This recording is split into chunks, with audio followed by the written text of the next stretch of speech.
दोस्तों, क्या आपने कभी सोचा है कि जिस गांव में आज हम हंसते खेलते हैं, जहां हमारे खेत हैं, हमारे घर हैं, वहां कभी ऐसा समय भी था जब सब कुछ उजड़ गया था? क्या आपने सोचा है कि हमारे पूर्वजों ने किन मुश्किलों का सामना करके इस गांव को दोबारा बसाया होगा? आज हम आपको सुनाने जा रहे हैं खेदासरी गांव की वो कहानी, जिसमें दर्द भी है, संघर्ष भी है और अपने गांव पर गर्व करने की वजह भी। दोस्तों, आज से लगभग 300 साल पहले खेदासरी की कहानी कुछ और ही थी। उस समय वर्तमान खेदासरी नहीं, बल्कि पुरानी खेदासरी बसी हुई थी।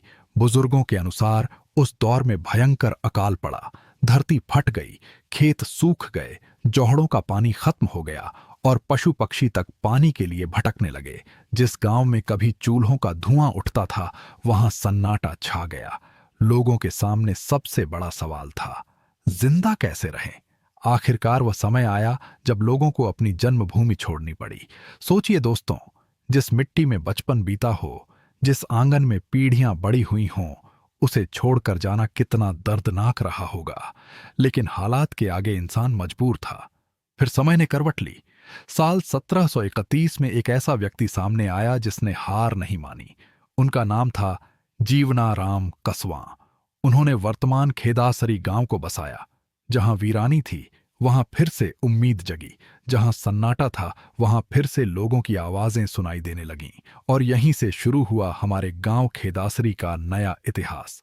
धीरे धीरे यहां अलग अलग समाजों के लोग आकर बसने लगे। सबसे पहले चारण समाज के लोग आए, फिर गोदारा, पुनिया, नायक, मेघवाल और अन्य समाजों ने भी यहां अपने घर बनाए। जातियां अलग थीं, लेकिन गांव एक था। सबने मिलकर इस गांव को अपने परिवार की तरह संभाला। यही वजह है कि आज भी खेदासरी में भाईचारे की पहचान बनी हुई है। गांव की आस्था की बात करें तो सबसे पहला मंदिर भोमिया जी महाराज का माना जाता है। जब ना अस्पताल थे, ना बड़ी सुविधाएं थीं, तब लोगों का सबसे बड़ा सहारा उनकी श्रद्धा थी। हर नई शुरुआत भोमिया जी महाराज के आशीर्वाद से होती थी। गांव के बुजुर्ग आज भी बताते हैं कि भूमिया जी महाराज को गांव का रक्षक माना जाता था। खेदासरी की पहचान एक और खास चीज से जुड़ी रही है। वह थी गांव की केसर या खेजड़ी। ये कोई साधारण पेड़ नहीं था। ये गांव की आस्था, संस्कृति और इतिहास का प्रतीक था। इसकी पूजा ज्ञानाराम भगत जी किया करते थे। बुजुर्गों के अनुसार ये कंवर जी की खेजड़ी थी। कई पीढ़ियों ने इस पेड़ को सम्मान दिया और इसे गांव की धरोहर माना। आज जहां गांव में काफी घर हैं, वहां एक समय ऐसा भी था जब पूरे गांव में केवल 15 से 17 घर ही थे।